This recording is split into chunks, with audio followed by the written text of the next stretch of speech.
Hi, I'm Ben Byes. And I'm Carly Byes. We've been married for 12 years and together for 15 and have 2 boys.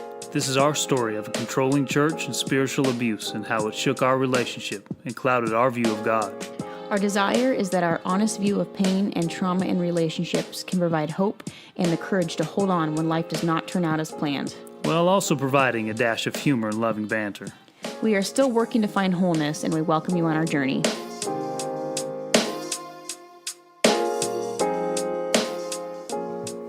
Happy Thursday, friends, listeners, family. I don't know why I said those things. How are you today? Me? Yes, yeah. Or the people? I'm good. Good. Yeah. Struggling with some allergies. Yeah, big time. So I apologize. Yeah. Apologize to all of those people who don't like noises like me. Apologize in advance for the sniffling, right? Yeah, I'm going to try my best not to sniffle. I'll just let all the snot run into my mouth while I talk. So everyone can be happy. So a little bit different of an episode this week. Decided to do a top 10, 11, 12, 13, maybe 14, maybe 15 Yeah, maybe. episode on ways you know that you are in a cult. Now, Can I start with this? of course. Okay. So I hate that term. I hate it adamantly because I feel like Which term? Cult. the cult. Yes. I hate using that term for something we went through because cult seems so weird and strange. Like we were worshiping some golden calf and drinking Kool-Aid and Well, makes it feel like we haven't gone through something nearly as terrible as like people who have actually survived terrible cults. yeah. At the same time, like, Yeah, it kind of, I feel like it diminishes a little bit the fact that our heart was still trying to serve Yeah, Jesus. right. But we had this discussion a long time ago and we started looking up a definition of a cult, and one of the definitions was a lot of care, love, and obsession over a person or theory or thing. I thought, well, there was a lot of care and obsession over a person. And then I read something else today. And it said a cult is exclusive, secretive, and authoritarian. And I thought, that could maybe apply We were in a cult. to what we went through. But I still hate that yeah. language of a cult. Yeah, and that's fair. Call it a high pressure group. That's like another name for it, right? Yeah, I was just reading today, Christianity Today. Okay. So this is an authority on this. Okay. Said they like the new term, new religious movement. Oh. Instead of cult? Yeah, because cult, again, is a terminology that is dangerous or harmful. Got it. It comes around being dangerous and harmful, and they don't want to say every group is like that. Yeah, that is that makes sense. exclusive, secretive, and authoritarian. They'd rather say a new religious movement. Yeah. I feel like new religious movement isn't as negative sounding as like it should be. Yeah, I guess for that's true. A cult like. Yeah, maybe setting. dangerous new religious movement. Scary new religious Stay movement. away. Pitfall new religious movement. False religious movement. Yeah, maybe. Yeah. So that being said, we're going to kind of go through some of the top reasons you know that you are in a cult if you are experiencing these things. Now, some of them will be a little funny. Let us first say that while we have survived a terrible cult-like situation, we, however, are not professionals. And just because you maybe are experiencing one or two of these does not mean that you are a part of a terrible church. Yeah, or it might mean that you are, but just give us a little grace on this. A lot of these are funny.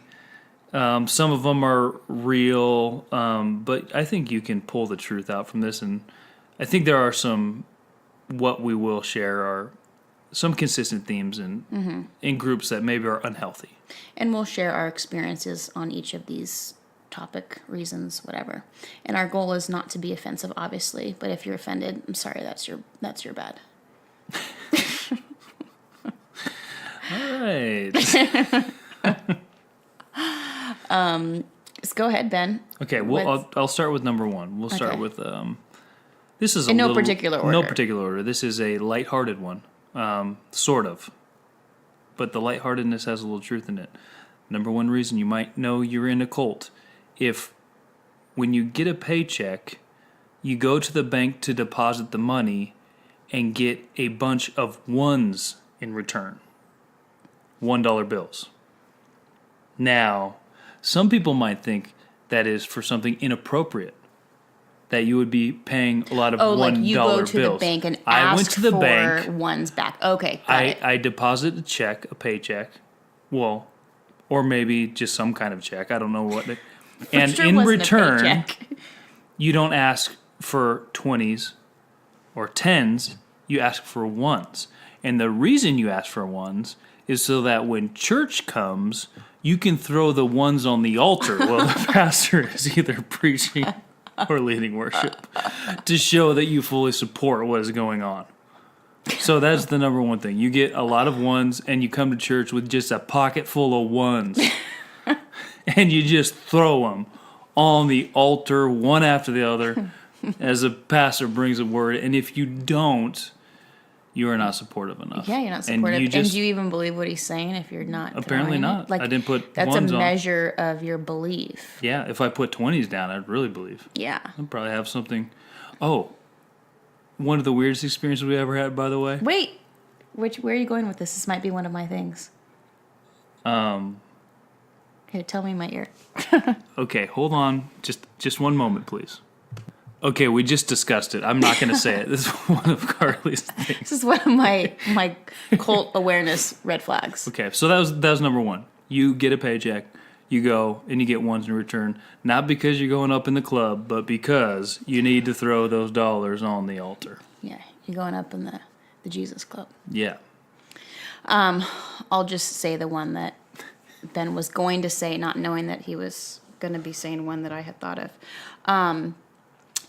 If you ever have somebody at the church who does a money dance run for the hills. Now, I'm not talking about like on a wedding day money dance where you bring cash to dance with the bride or groom as a form of a gift, whatever. I think it's tacky anyways. Sorry for offending anybody.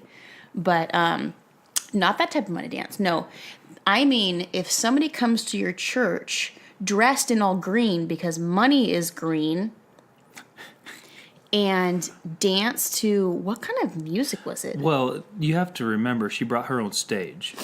So it was like an 8x8 stage that she brought, maybe a 6x6, but it was a small stage That she brought to the front of the sanctuary to do a money dance. And the goal was to like prophetically bring money into the church and like into like income into people's lives, right? It was like a prophetic gesture of like, we're believing for money to, but then we would throw money at her. No. Yeah, we threw money at her, but also we had to put our credit cards and checkbooks and everything on the stage she was dancing on, and her dancing was bringing forth. Oh, right. Remember? Yes. I remember you specifically put your checkbook on that stage, Really? Carly. Yeah, how'd that go?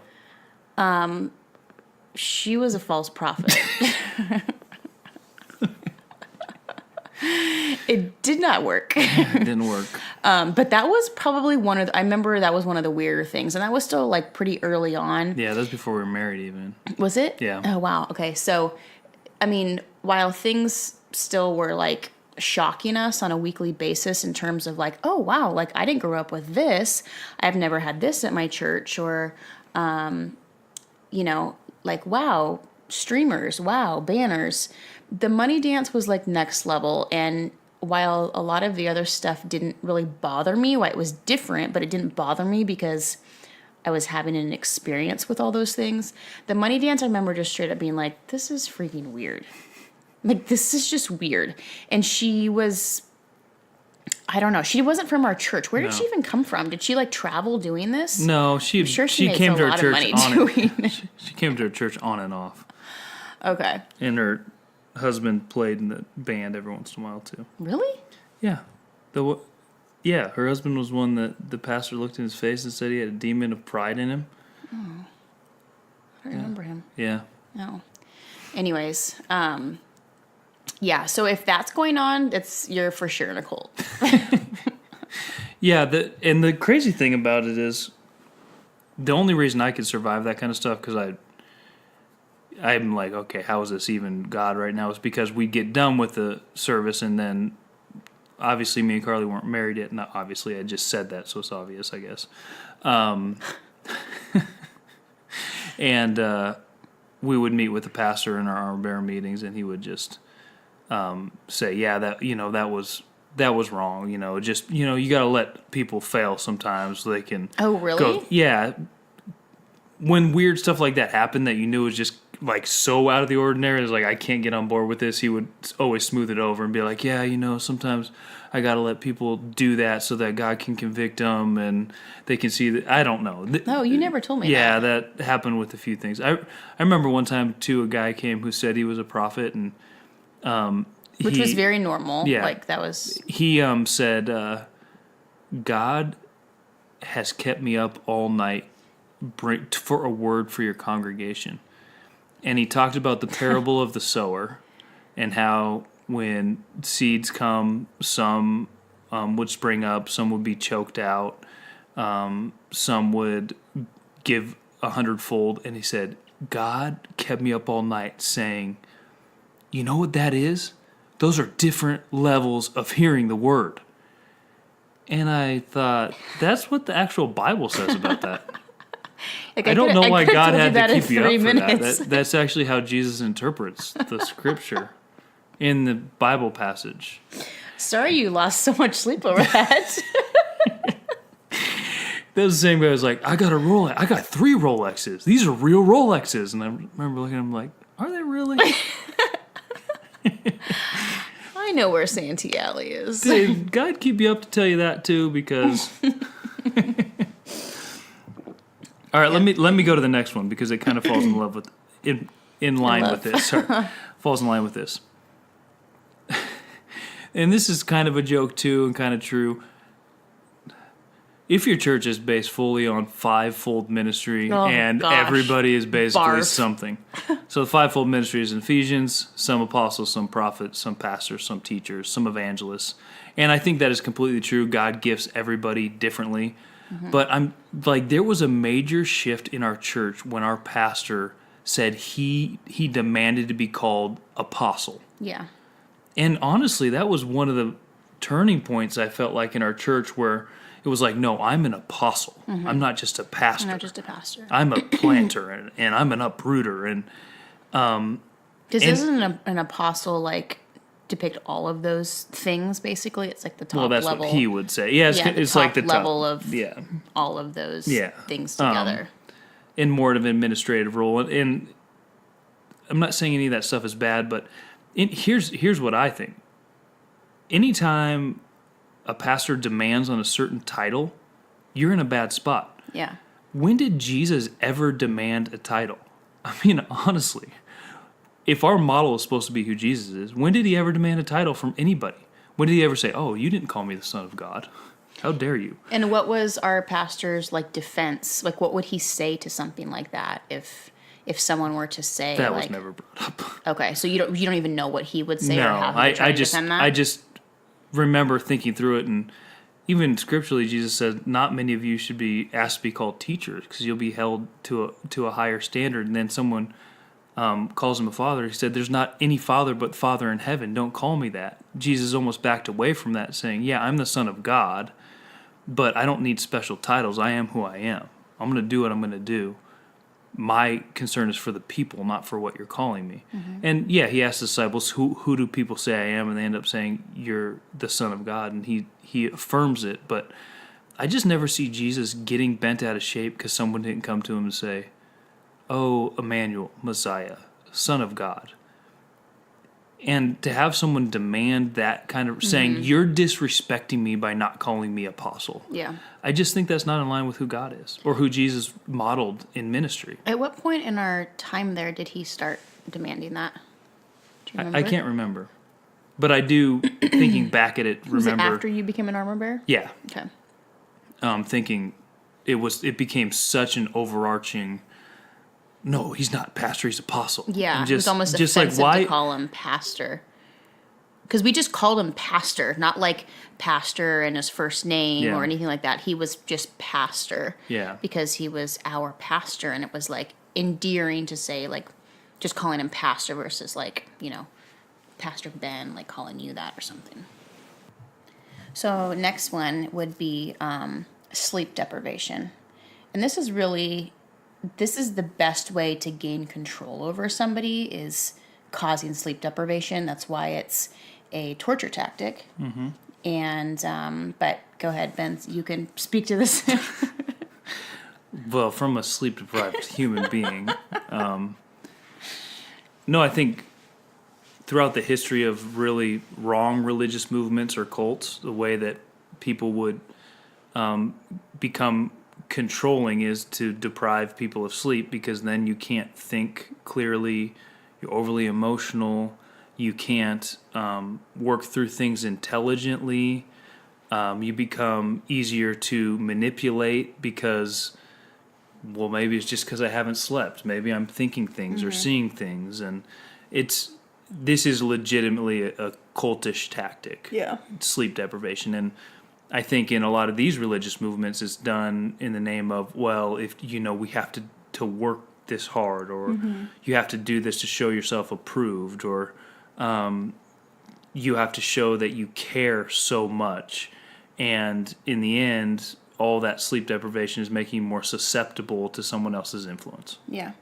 Yeah. That's basically all there is to that. I mean, and a million other things, but I feel like that's one of the biggest ones that is like such a red flag in any sort of situation, because the ease of manipulation and control when you're sleep deprived is just, I mean, any mothers out there? Hello. Yeah. You know how controlling your husband gets when you're sleep deprived? Controlling your little child gets, the little cult leader, when they don't let you sleep, and then they order you around all the time. Same thing.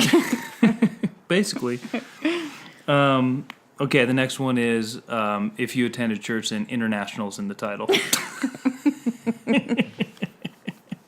That one's kind of a joke, but kind of not. I mean, seriously, do you have to be international?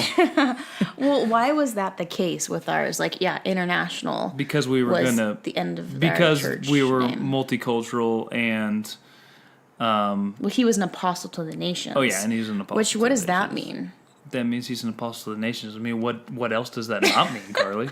I'm confused at the question. Meaning he has a lot of people to reach beyond just Yes. this small church. Yes. Sure. So yeah. So international in the title. Yeah. Yeah. Then- Run. Just don't go. no, that's a little one, okay? So maybe if your church has that, it's still a good church and it is international. But I tell you what, it's going to turn bad real quick.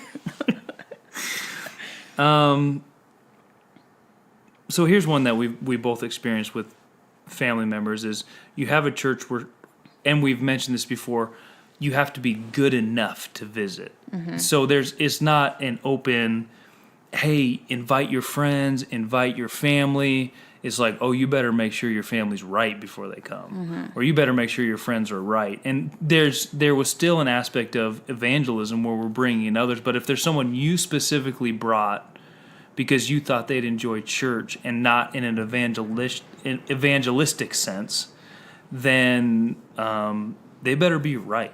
Yeah. Like, we couldn't dare bring somebody that, like, bring their mess into the church and it be, like, an obvious thing. And that was kind of pinned on us, like, yeah, your friends. And not like we even had a ton of friends outside the church. But earlier on, when we started going, and it was kind of secretive that we were even going, then, yeah, to invite, like, yeah, family of any kind or friends even from school when we were still in college, it was it was very selective, Yeah. very selective in who we could bring, in the fear, just for the fear of like being talked to. I mean, I remember our friend brought one of her close friends she grew up with, who happened to be staying with her from out of town, and she came to church with all of us, and like my friend was like talked to at the end of service because of her friend not being as engaged enough in the service. Yeah. And Maybe you hindered what God wanted. yeah, like she was a seriously, distraction in really, some sort dude, of way. We're really going to hinder what God's doing in someone's life by having someone who's not fully on board. Or I think she was like sitting during part of worship or something. And, that was... I'm sorry like, for the 2.5 hours you couldn't stand up and pogo on your legs the whole day. Seriously, go do some aerobics before you come next time so you can hang. Pogo. No, but like that was like, that really happened, and that it was we understood that. Like it wasn't crazy to us, it was like, yeah, she probably was hindering. Like she just doesn't get it, so she can't come again. Yeah. We can't invite her again because she just doesn't get it. And she may sway us to, believe that maybe this isn't right, what's going on. So, yeah. And again, I come back to what's right in that? Nothing. Who did Jesus not like? The people who acted like that. That's Right. who Jesus didn't like. The Yeah. Pharisees, who thought they were better than everyone else. Those are the ones he condemned. Not the people who weren't right. Those are the Right. people he accepted in and loved and dined with. But scripture was twisted so much to where we couldn't view those verses that way, like you're saying now. Like it's so easy and obvious, like looking back at it, but during that time, like our minds couldn't even like question. It was, okay, I get that for out there when we go do ministry everywhere else, but this is the church body that we are building in order to be the conduit of who Jesus is. So that was always the exception. This is our little group of people that are being trained, almost like a little training school. So you can't bring everyone in the training school. Mm-hmm. When we go out and minister, then we'll see that. But not right here, not now. We've got God. You can't stop what God's going to do here, just in case. Remember the correlations that like some of the pastors of the church, one in particular, who I'm talking about, would make with the X-Men movies and the school of Xavier's Gifted or whatever. That was us. Yeah. Like not everybody could be accepted into that school in X-Men, because they either didn't have like the X-Men traits or they were like traitors, and like some of them turned out to be traitors in the movies. Like that was referenced a lot, like kind of in our inner circle of who we were, and used kind of as an example of why not just anybody could join or be a part of it. Yeah. So I think that goes along with the next thing, which is twisting scripture. Yes. But we're not going to spend a ton of... set you up. Yeah, thank you. That was a softball, and you just tossed it up for me. I'm not going to spend a lot of time on this because I feel like this is something we talk about throughout our story, but there's a twisting of Scripture. It becomes very dictated what this means, or putting one verse above another verse, or saying this is more important than the other thing, instead of looking at the whole of Scripture and small verses used to manipulate. And I remember my own self preaching a sermon about counting the cost, and basically saying, look, you counted the cost when you came to Jesus, so you can't complain now. Like it said, before a builder builds, he should count the cost and see if he has what it takes to finish it. And we counted the cost before that. Like we already jumped off the cliff. Like there's no turning back now. You've done it. You counted the cost. Or you can't recount the cost after you counted the cost. You came. You've committed. It's in. You're done. Imagine living with that, folks. Imagine.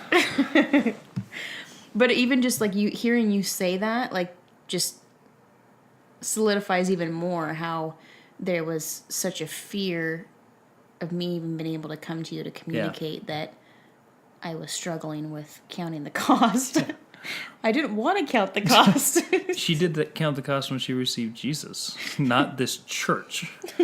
The church wasn't the counting the cost, but that was how it was twisted. The church was counting the cost. We counted the cost and entered this church to enter God's movement, not what scripturally it is receiving Jesus and being working through the fact that it's not always going to be easy. Yeah. And following God isn't easy. Mm-hmm. So that's excellent. Great. So look out for that. Yeah.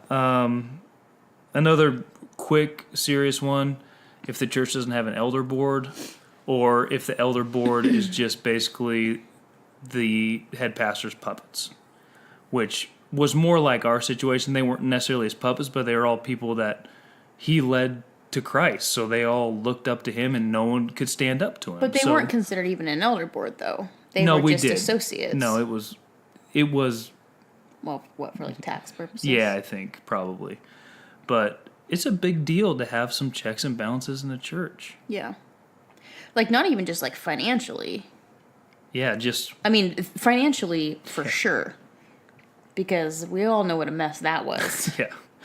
More to come on that. But yeah, even just like, yeah, there's a reason why there's elder boards or there's people that are looked to like beyond just the head pastor to help make decisions and direction of things. Because that is where like power really gets abused when there is no authority over the head pastor, the head apostle. Yeah. And he didn't feel he needed that because he was an apostle, obviously. Well, and what negated some of that is that he had two apostles over him that he reported to, but he'd never listened to them. So it's like he said I've got this authority over me and I listened to him, but he would talk behind their back. Not talk behind their backs, but he'd be like, yeah, they don't really, if he didn't agree with what they're saying, I don't. Yeah, then it was like, oh, they're not really seeking God right now. Yeah, so, there's always an excuse. That's why he knew more and better. Yeah. So elder board's a big deal. I mean, when we ended up leaving the church, we met with a good friend of ours, and he said that 99% of small churches and mega churches that don't have elder boards, the pastors could be diagnosed as narcissistic. Mm-hmm. And there's something with power, and this is part of, I think, the change that happened in our church. There's something in power that's so enticing and that is so intoxicating that once you get a taste of it, you just want more, and you want more, and you want more. And if you don't have someone to tell you the truth around you, you're like David, and you do things you should have never done, and then you need a prophet to come in and tell you, look, you're messed up. But there was not a prophet on the face of the earth that he could listen to or would listen to that could get to him. So that power became so intoxicating, and I believe that's why it continued to get worse, because there's just a reach for more and more power. So yeah, make sure there's an elder board. Yeah. And like real elders that like know the Bible. Not to say ours didn't, but anyway. All right. This is another sign. I don't know what sign this is, 7, 8, 6, whatever it is. If you have a pastor appreciation service every month, you might be in a cult. When the last Sunday of every month is your church meal, but also the pastor appreciation service where you give extra money for the pastor, then you might be in a cult. Now, not to say that pastors shouldn't be taken care of, because I think that's biblically true. A pastor should be taken care of, and pastors should be honored. But every month, when you give an extra offering on top of the money that your pastors are already getting from the church, then it becomes a little excessive. Or if the main verse that is always used and brought up is 1 Timothy 5:17, that say, let the elders that rule be counted worthy of double honor, especially those who labor in the word and doctrine. And then your pastor tells you that the word honor in that is actually the Greek word time, which means money. And you hear that every single Sunday. But then I looked up the Greek word, and it is that, but it's the same thing that talks about honoring your wife. So I can honor the pastor with money, but I can't honor my wife. It's the same word. Yeah. Anyway, if You that didn't if have your money if to your honor pastor me. uses that and he just says, "Hey, I'm worthy of double honor, team A. This is really money, not just honor," then, dude, honestly, Well, because give him my number and we'll talk. money was like the highest form of honor, basically. Like, Yeah, to for him. Right, to him. That's what I mean. Like, So if we really wanted to show our appreciation, it wasn't like a letter or words No. or texts It's or like it really is. thanks or yeah. whatever. It was like, it was like, you show me the money. And he was always such a victim that you always felt like, gosh, he has nothing, and he's Yeah. given everything for this church. Yeah. He gave up all these jobs he was so good at. He gave up for the church. Okay. And all the jobs that he said in degrees he got, I don't even know if he did any of that stuff, but we thought, man, he not. sacrificed everything for this church, so we should give him something. Do you remember what his request was when he turned 50? Yes. It was also the release of his worship CD that we were all a part of. I'll try to find a picture. My hands. So the cover of the album is a bunch of hands being raised like in worship. Right, but Right. what was his ask? I'm for, getting into it. I just sorry. wanted to say that I wanted to make it about me for a second and just say that my hands were front and center on there. Anyway, I remember I was newly engaged, so my ring was like really shiny and pretty, and it was fun to look at. But for his 50th birthday, which was also his like CD release for whatever, but anyway, his request was $50,000. Yeah, for his 50th 50,000 birthday. for his 50th. Like, this is my 50th. Like, oh, and it was said And more like, oh, there's- could you just... There's like 70 people in our church at this point. 70 to 100 to Yeah, but maybe like- 40. Half of them are homeless. Yeah. So it's not like, Yeah, so it was a big push for almost a month up to his birthday. We've got to get him the 50,000. We got to get him the 50,000. like he deserves this, and like this He's is given so much. everything yeah. he's done for our lives, which at this point we felt was all positive, even though we're being destroyed on the daily. Yeah. We have to do this for him. Like it was, there wasn't a doubt. And did he get that? He didn't get it, right? No, it was like short. Okay, it was short, but it was like 35 grand or something. It was a lot of money. I Yeah, know it was and people over gave 30 grand, and like we sacrificed a ton that we even could, and other people sacrificed a ton. And I remember him getting that and being disappointed. He was pissed about it. He was like really. It just was really hard to deal with because I was like, dude, that's freaking $35,000 for your birthday. No one But- gets that.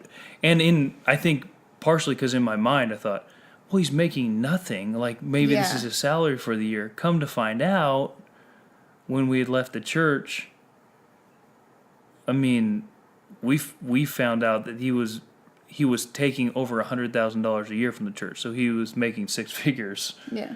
from his tithes and offerings and what the church was paying him, and never paid taxes on those things because he thought he was a pastor, so he didn't have to pay taxes. Yeah. So Probably still doesn't pay taxes. what? I'm sorry, what? So IRS. Yeah, so if anybody works for the IRS out there that's listening, DM me. I'll tell you his name. No, we're not going to do that. I will tell you his name. But anyway, it was always about money. And when we left and figured out he was making that much and none of us had anything and everyone was sacrificing so much, it was a real kick in the gut. Yeah. But, like, another thing to just show the dysfunction of, like, the manipulation, when he didn't get that much money and we, like, knew that he didn't get that much, you guys as armor bearers made sure to, like, even though maybe in your heart you're saying, like, dude, that was still $35,000, outwardly you and the other armor bearers were like, people just don't respect him. Like, he's done so much and people just don't get it and they're not going to get their full blessing. And it was like, you guys were basically shaming everybody who didn't do their part and kind of almost like bullying everybody into, like, this can't happen again and that sort of thing. Like, so I don't remember that, but all that false. All that I to really say, don't remember that. But. I do, because there would have been if you had acted how you really were feeling, I would have felt in that moment the same thing as you. But because I was being told that it wasn't right that he didn't get 50,000, he should have gotten 50 grand. I believed that he should have too, because all of his little posse around him were telling me that, so it just, again, it like is propelling the manipulation on all different levels, because he's telling you guys this, and whether or not you are agreeing with it, you're telling it to everybody else, and people in the church are looking to you guys as armor bearers, as like really, like you guys were very influential to people in the church. Cool, man. And, well, like you were looked up to by a lot of people, and were kind of had an authority position to just the normal churchgoers there. So things you guys said carried a lot of weight, is my point. Yeah. So thanks for that. Yeah. Number whatever. Vision. Okay. Now, not a good vision, but the fact that everything revolves around your pastor's vision. When it becomes your pastor's vision, your whatever vision. I don't know if in you guys in your whatever weird new religious movements, if they're called pastors or apostles or shamans or whatever they're called.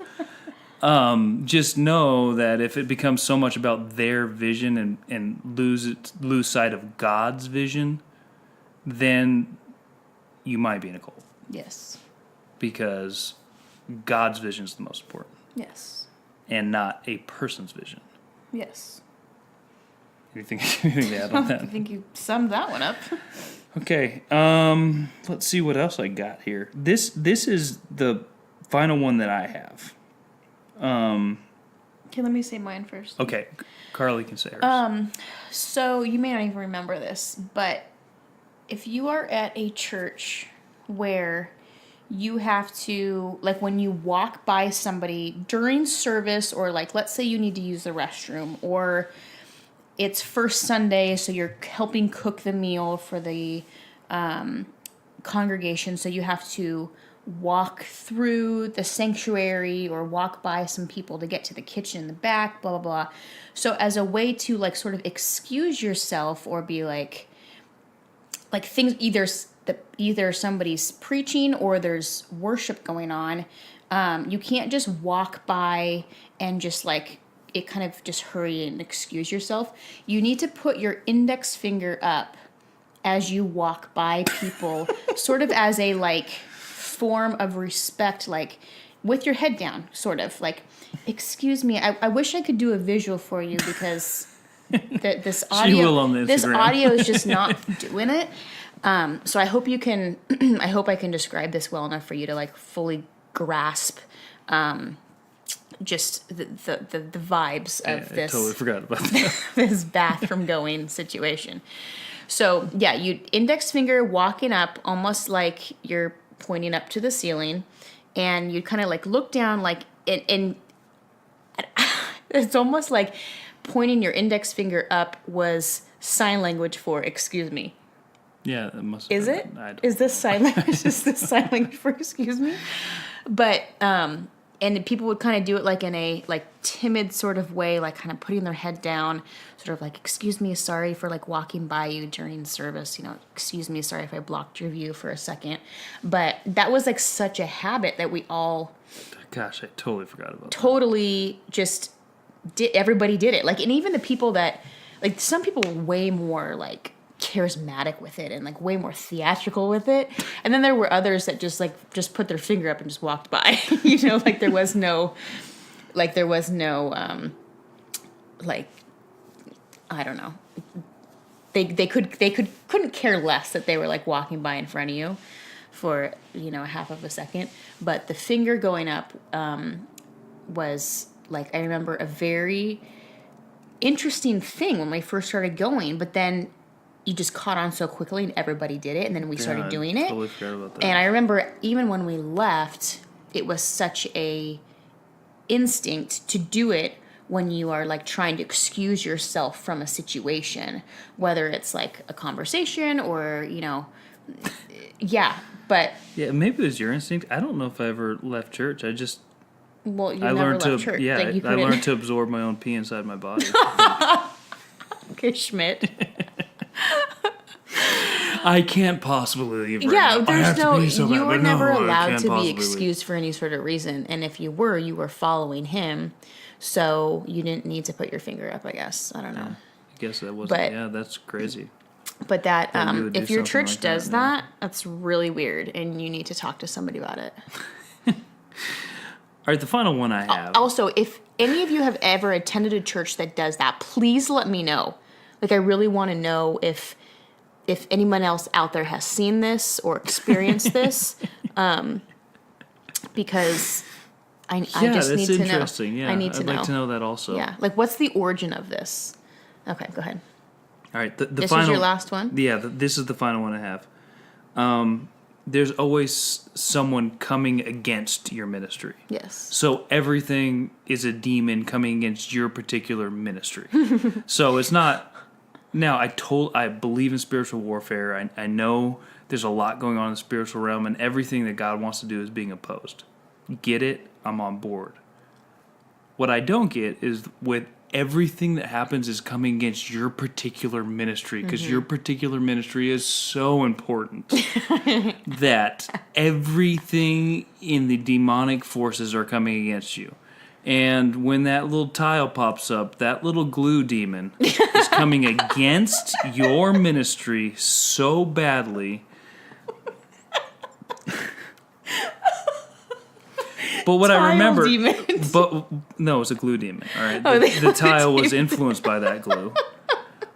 But what I remember is we had said that our church was next to this inn where there was a lot of people that were in and out and homeless half the time, and there was this old guy with long dreaded hair, and he had like a walking staff that looked like a crazy cane, and we were. This is so embarrassing. We were convinced, like our entire church congregation or the men in the church that prayed, that he was a shaman that was sending spells against our church. And he would sometimes stand like in the median away from the church. And I was just Well, he would stand in front of our doors for weeks and weeks in a row, remember? well, yeah, but it wasn't necessarily in front of just our doors. It was like along the street corner. We thought it was like right in front of the door, but it was like, dude, the dude was living next door in the hotel. And we were just convinced, this is a satanic person But coming he against. didn't just look like a homeless guy. He looked like he could be, of some sort of religious group. Yeah. The way he was dressed, like with more of like a shawl type Yeah. outfit. So he like fit the bill to an extent, Yeah. but he was also probably a little crazy. Yeah, and of course, what normal people would probably do is go talk to the guy and say, "Hey, is there anything I can help you with? You want to come to church? Can I pray for you?" Normal things.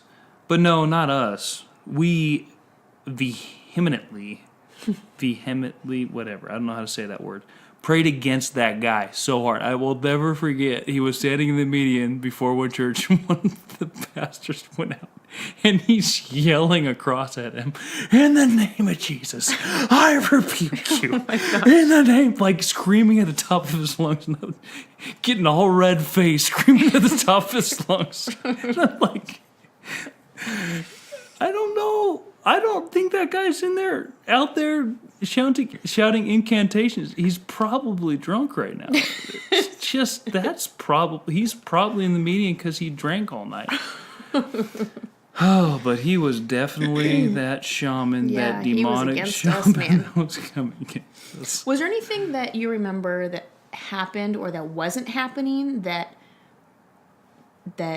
our pastor felt that the shaman was the direct result of? No, I think you could pick out anything. Okay, but there wasn't Anything that anything, didn't like, go, specifically anything that that you didn't can go remember? directly how Okay. it was supposed to go at the particular time must have been that. Yeah. And again, I totally get that demonic forces will try to stop what God is doing in the world. I get that, and I believe that, and we are in a battle. We don't battle against flesh and blood, but it's when it becomes just about your ministry and your thing, and everything is coming against your ministry and not God's work. Then it you might be in a cult. That was always the excuse for things not going right or not happening.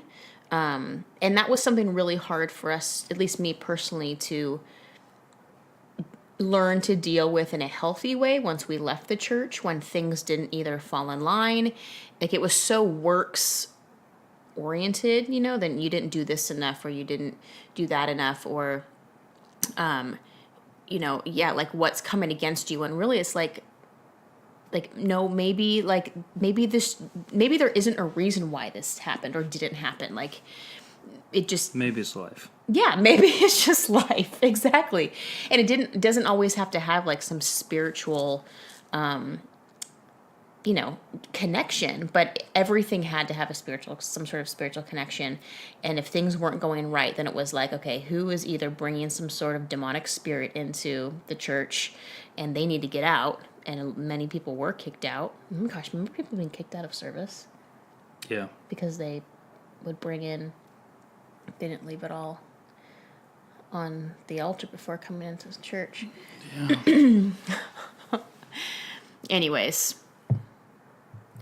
don't blame the devil for all your stupid, foolish work you're doing. Yeah. Some of it might be him, but some of it might be life. And Yeah. and again, I come down to the point of it's coming against your ministry and your church. Yeah. Not against God's work. Right. It's against what your church's ministry is doing. So those are all the small pointers I have. Mm-hmm. Same. Yeah. So please reach out if you need somebody to talk to. Or if you have some more for us, just let us know. Yeah. The people who are in there with us and other people who've gone through other experiences, just let us know. We'll give a shout out. We won't mention any names. We'll give a shout out to some of the maybe some of the warning signs. They can be serious or they can be funny. Either one. Mm-hmm. I guess that's it for this week. I guess so. All right. See you later.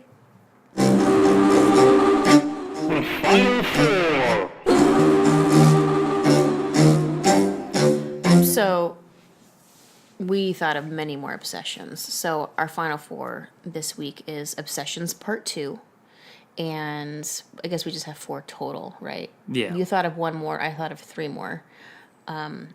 I cannot be stopped. I will think of many more things, I'm sure. But since this was kind of a special episode anyway, we figured it didn't have to be a full final 4. Yes, sure, exactly. So just kind of a recap. Do you remember what your 4 obsessions were? Lululemon, drinking water to not dehydrate yourself. What were your other 2? I don't know. It's not important. I'm recapping for people that need a recap because I like recap. Mine were chapstick, the Olympics, obviously, Felicity, and quality water. Would you like me to start since I have 3? Go ahead. Okay, so another one of my obsessions, my lifelong obsessions, would be musicals. That's true. I can't believe I forgot this the first time. Yeah, me neither. I love anything musical related. I mean, and I've seen probably most of them. Most of the good ones, that is. I have not seen Hamilton. So some may say I'm not, like, do I even really like musicals? But I mean, probably one of my favorite Pandora stations is either my Wicked station or my Rent station. There's just something about musicals that, and maybe, I don't know if it's because my family is very musical and musically talented, so I grew up around music and seeing plays at a young age, but just have such a love and obsession with musicals, all musicals. Yeah, you definitely do. Yes, like if I could, It's obsessive, yeah. if I could If she could be anything in life, it would be to be in a musical, probably. Yeah, to be able to like sing and dance in a musical. Yeah. Yeah, that's true. Maybe not anything in life, but that's one of the things. Number one. I can only think of one extra one. I'm sure there's other ones, but this is an obsession for me. Probably the last 15 or 20 years. No, 15 years. My cup of coffee in the morning, sitting on the couch, or something. I can't be. I need that. I need it. I need to sit down quietly and drink a cup of coffee. But it's not even just that. Like, there's so much more to your cup of coffee. Well, now it is. That's not a big deal. We don't need to talk about. Yeah, because that is everything about. Like, that is you in a nutshell. So tell everybody. Well, I mean, it's just bulletproof coffee. It's not that big of a deal. A little bit of oil. No, I'm not talking about that. Oh. I'm talking about how you let your coffee sit. Oh, yeah. Sorry. For a very I thought she long was talking time. about the fact that I put oil and butter in my coffee, whatever. No, nobody cares. And collagen. But, Is that a humble brag? no, not at all. Is it a humble brag that you do bulletproof coffee? I don't think so. I'm not keto. I'm like 6% body fat. But anyways, No, I'm nobody not- cares to know that.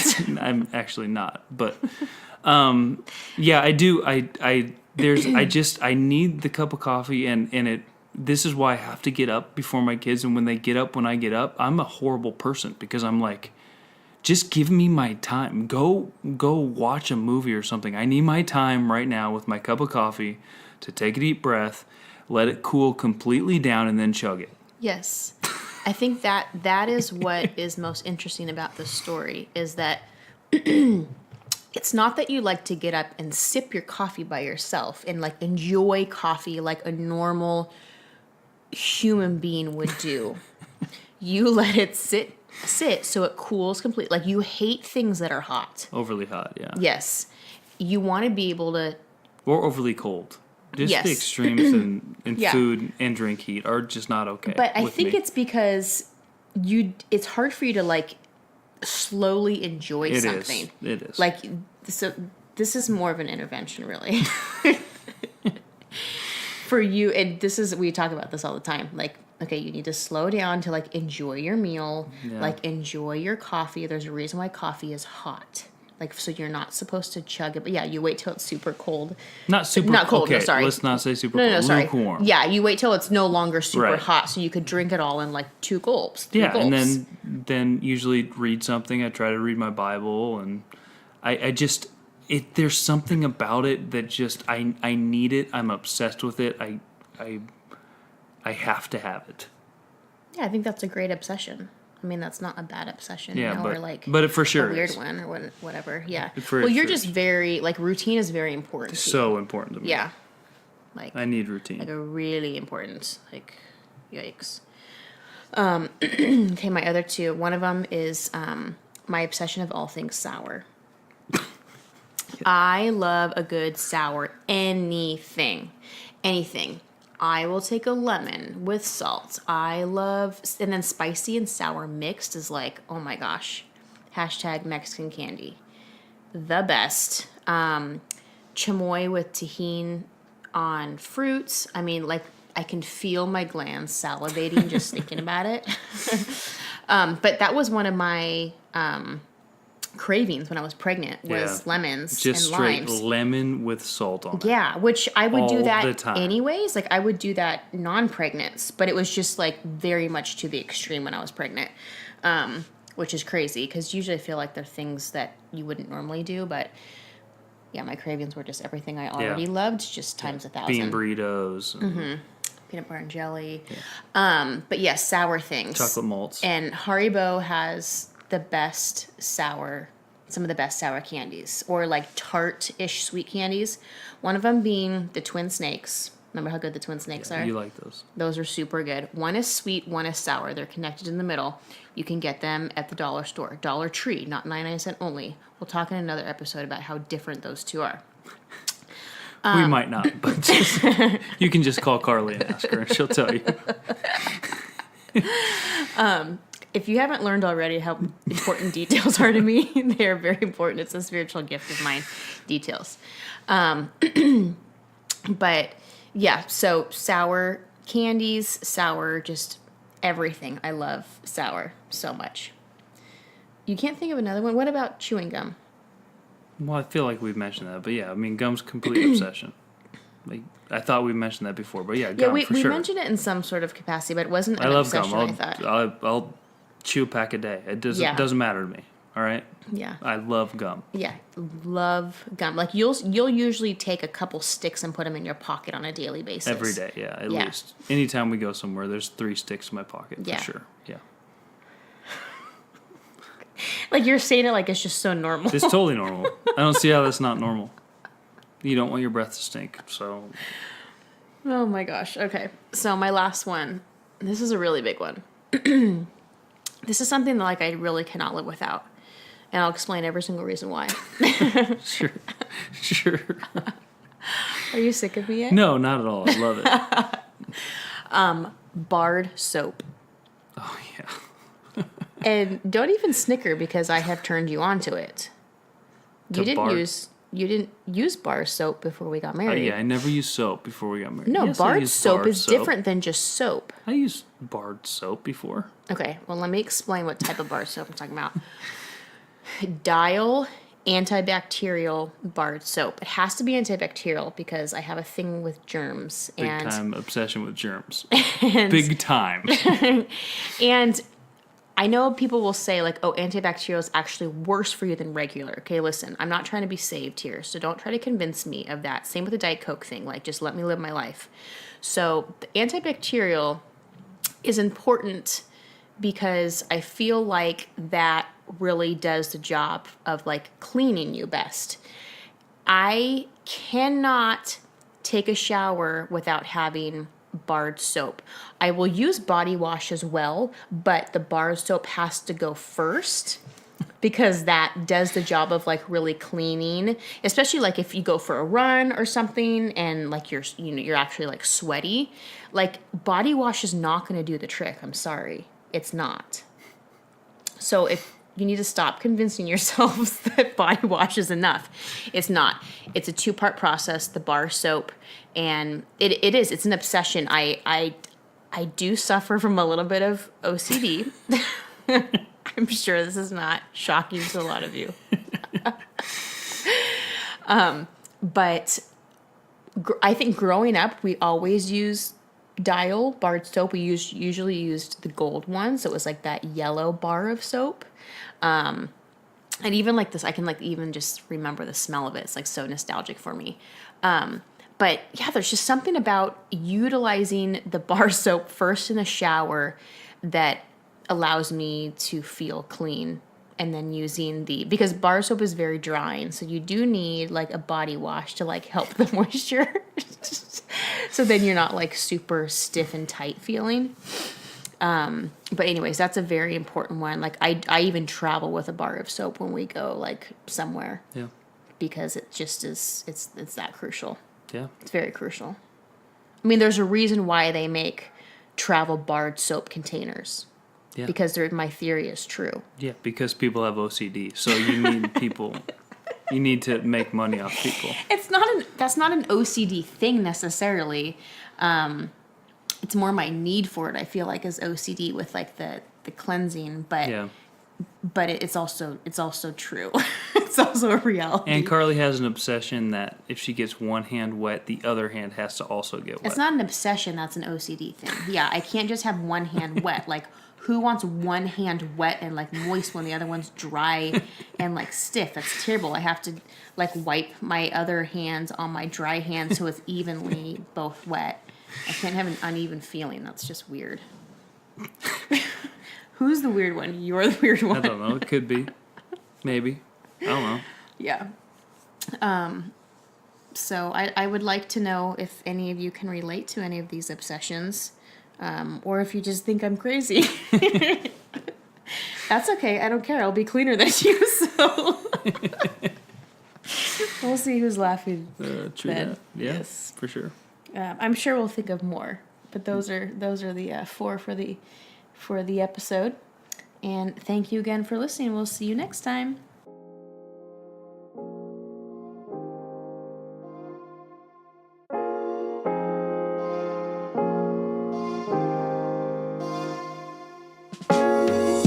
Thanks for joining us on Bizography. Please subscribe or leave a comment. And if you have questions or want to open up a discussion, you can find us on Instagram or Facebook at Bizography. See you next time.